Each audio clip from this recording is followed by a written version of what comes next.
pangangailangan ng bayan, kasamang pag-ibig sa pagbigay ng ginhawa. Dividendo ng Pag-ibig members, 9.3 billion na. Pag-ibig savings nyo, kumita ng 4%. Pag-ibig housing loan, tinaas, 6 million na.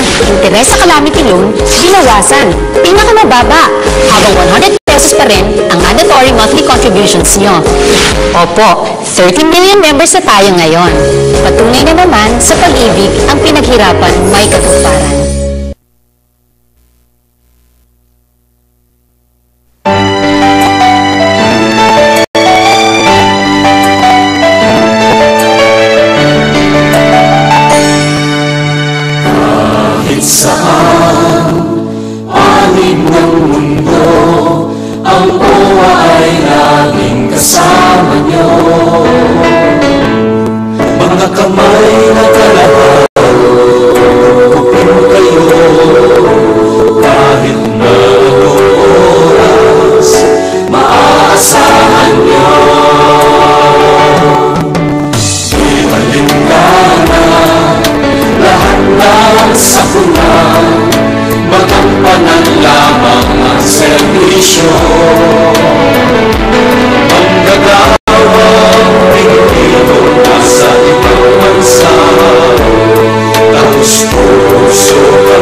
Masasaya ito aking mga kaibigan.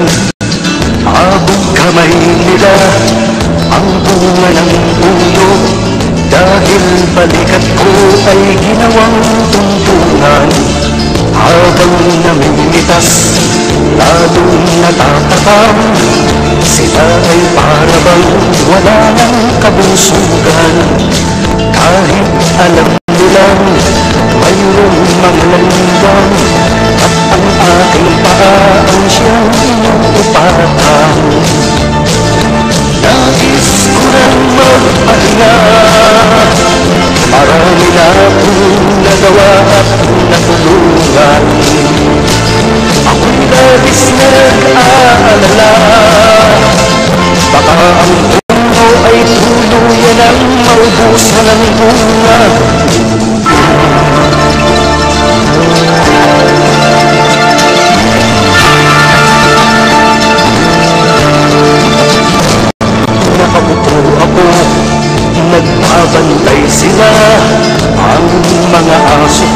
laging maaasahan.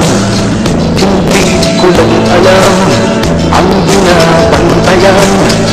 Ito bang puno o itong aking upuan? Itali ko kaya sa bahay ng langgam, maglilingkod na o maghaharing-haringan. Masasagot naman ang malaking tanong kapag ako ay nawala na ng bubusan. Nais ko nang magpahinga, marami na akong nagawa at natulungan. Ako'y labis na nag-aalala, baka itong mga aso ay makulong at magwala.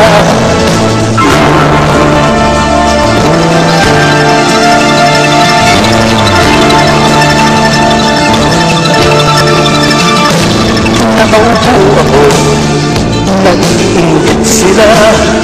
Silang nais na bumalik sa pintuan.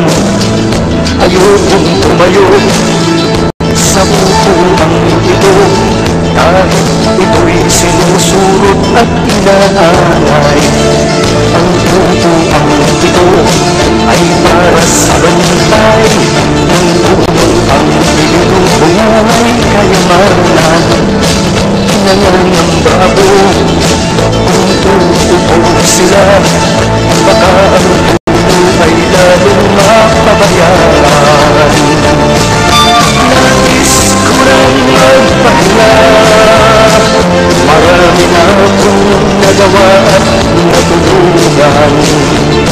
Ako'y labis na nag-aalala, marami ang magtutulagan, makuhanan ang aking upuan.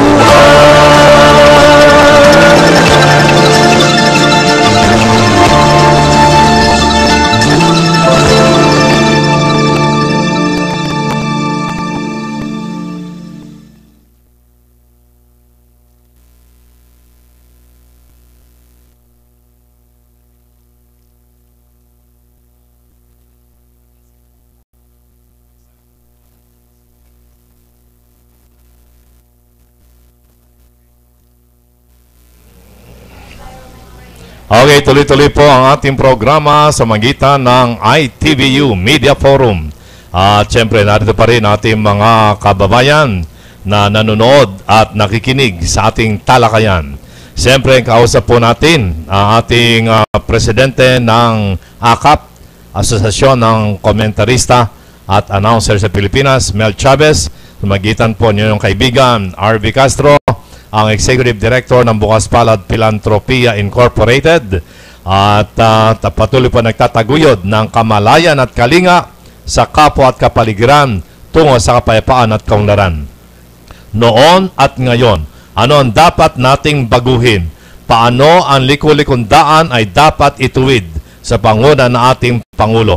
Kaya nga po ang Bukas Palad ay naglunsad ng isa pang advokasya na tinatawag na promotion ng Culture of Love, LOVE. Nagbibigay po ng free training sa magitan ng tema na katuon sa LOVE. L stands for love, leadership.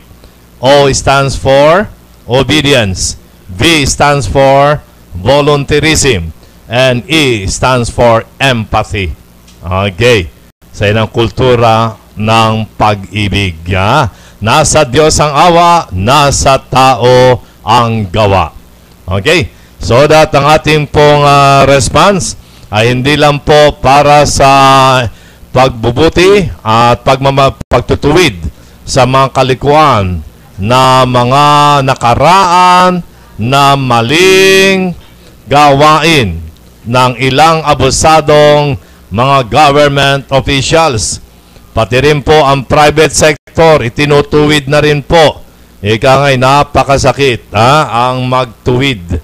At napakasakit na tanggapin mo ikay nagkakamali. Pero yan po ang dapat na attitude. Walang perpektong tao. Lahat ay nagkakamali. Dapat maluwag natin tanggapin na bawat isa ay kinakailangan magbago. Kung nais po natin para sa lahat ay pantay-pantay tayo magdanas ng kaunlaran, kapayapaan at katarungan. May magagawa po ang bawat isa at kinakailangan lang magkaroon din ng reflection ang bawat isa. Anong naitulong ko sa ating bansa? Ano nagawa kong pag-aabuso o pagkukulang na dapat ko namang gawin pa? Okay? So, hindi po masama ang ating pag-criticize kung ito ay nakatuon sa pagbabago for the so-called greater majority ng ating bansa. Kung ito'y nakatuon sa national development, kinakailangan magsakripisyo ang isa, well and good. At yan ang kinakailangan po natin. Mapipisyuhan na RB ang atin hong mga kababayang mga mahihirap. Dahil ang wika nga ni Pangulong Ramon Magsaysay, yung hong kulang sa kayamanan ay dapat tuloy-tuloy na magbibigay daan ang hustisya.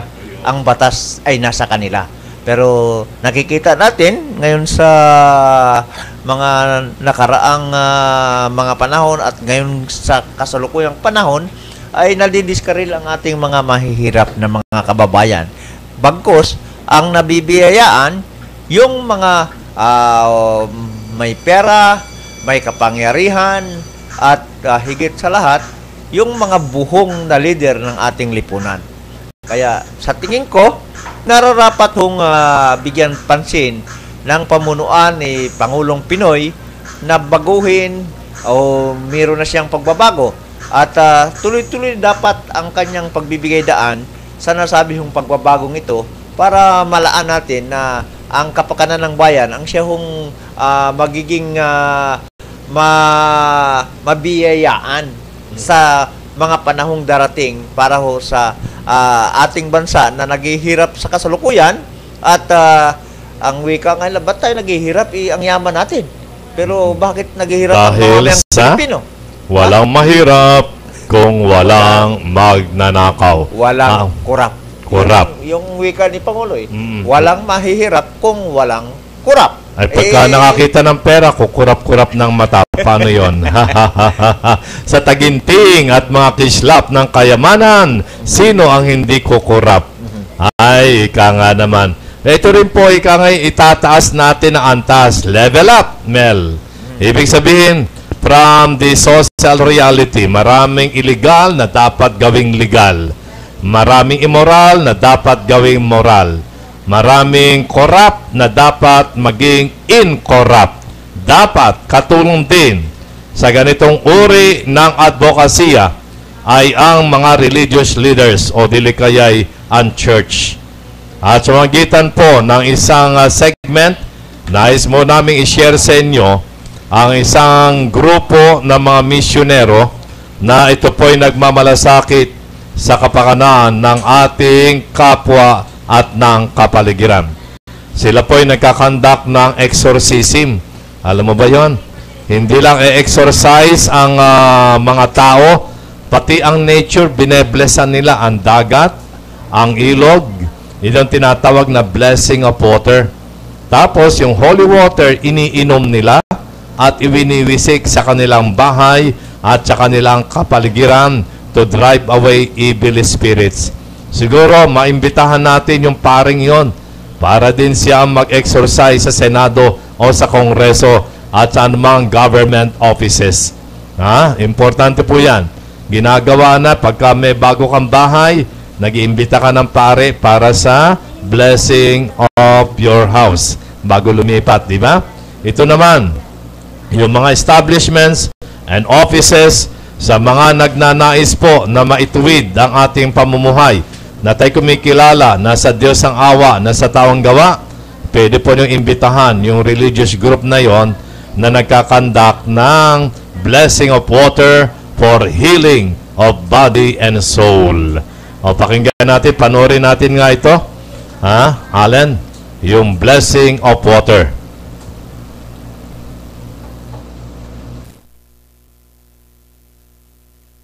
Oh Lord, save thy people.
Okay, napansin po ninyo yung Blessing of Water ginaganap ng isang pare sa saan man lugar. At imbitado nagpa-participate maging mga bata, mga professor ng university, sa mga opisina. At ika nga para lumawig ang paghahari ng Diyos, malinis ang bawat tahanan, ang mga opisina ng mga evil spirits at manahan ng kapayapaan at paghahari ng ating Panginoon Jesucristo. Sa gayon, ika nga'y tatanggap din sila at iinom ng holy water upang anuman masamang elemento na mga sakit o karamdaman ay gumaling din sa magitan ng pag-inom ng holy water. So, yung pare, tawagan sana kung paano yun. Ha? Okay, so patuloy po tayo na nagbibigay ng pag-asa sa ating mga kababayan sa iba't ibang paraan, from the legal point of view, from the moral point of view, and from the spiritual perspective. Ha?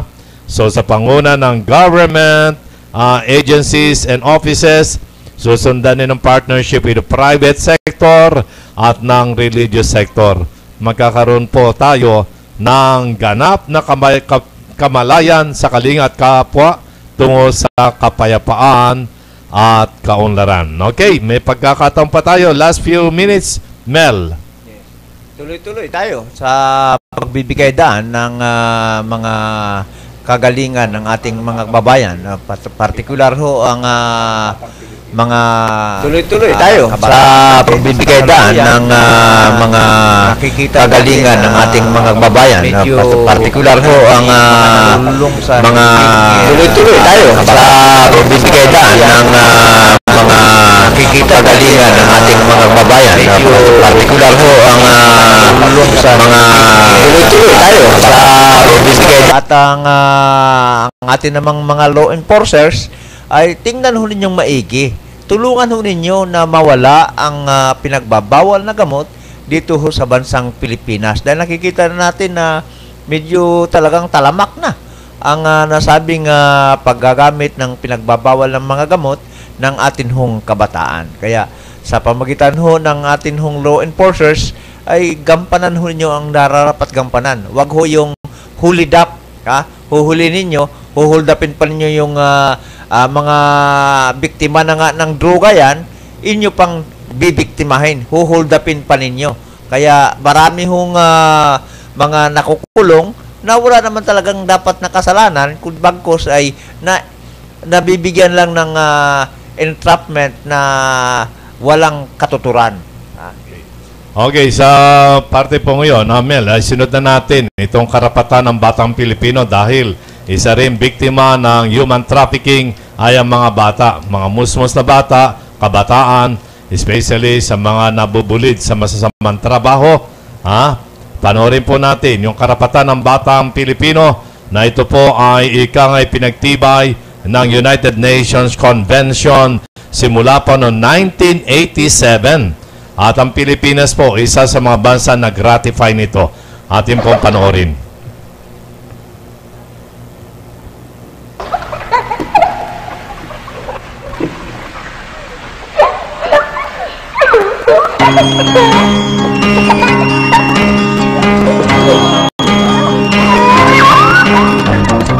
Ikaw ba'y nalulungkot? Ikaw ba'y nag-iisa? Walang kaibigan, walang kasama. Ikaw ba'y nag-iibo? Pag-iisip mo'y nagugulo sa buhay ng tao, sa takbo ng buhay mo. Ikaw ba'y isang mayaman o ika'y isang mahirap lang? Sino sa inyong dalawa ang mas nahihirapan? Masdan mo ang mga bata, masdan mo ang mga bata. Ikaw ba'y walang nakikita sa takbo ng buhay?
sa buhay na hawak nila. Masdan mo ang mga bata, sila ang tunay na pinagpala. Kaya dapat nating pahalagahan, dapat din kayang kalimitan. Masdan mo ang mga bata, masdan mo ang mga bata. Ikaw ba'y walang nakikita sa takbo ng buhay nila? Masdan mo ang mga bata, ang buhay ay hawak nila. Masdan mo ang mga bata, ang sagot ay iyong makikita.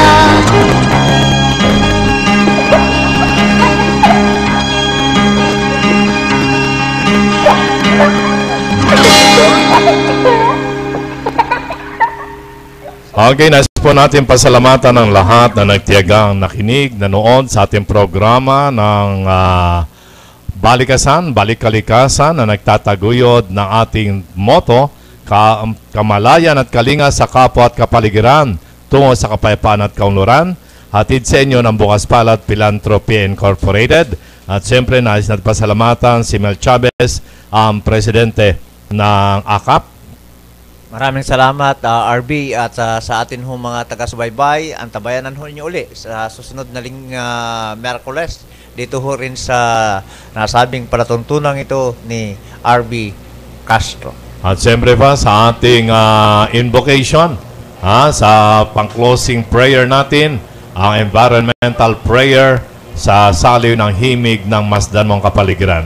And of course, we'd like to appreciate ang opportunities provided ng para sa mga entrepreneurs, para sa health and wellness. We thank ang management staff ng Kapehuan, Dream Life, Gold Life, Laminine, at ng Pep Show. Siyempre, RB, sa atin hong technical director na si Allen, maraming salamat. And of course, to the management staff ng Kakampiyon Line, Maria Fe Nicodemus and Rizal. Happy birthday, Rizalino. At kay Ami at kay sino mga staff natin, kay Riza, sa inyong lahat, maraming salamat po. Mabuhay sambayan ng Pilipino. Again, para sa ating environmental prayer.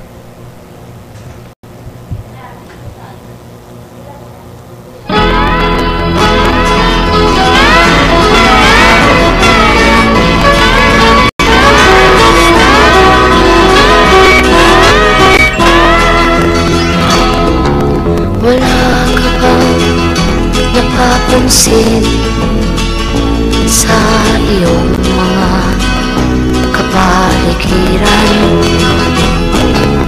kay dumi na ng hangin, pati na ang mga ilog natin. Hindi na masamang pagulad at malayo-layo na rin ang ating narating. Ngunit masdan mo ang tubig sa dagat, dati kulay asul, ngayon'y naging itim. Ang mga duming ating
ay tatak, ngayon'y namamatay dahil sa ating kalukuhan.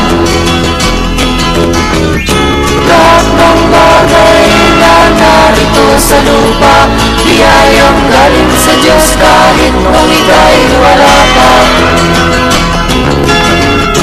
Ingatan natin at huwag nang sirain pa, pagkat pag kanyang linawin ay mawawala na.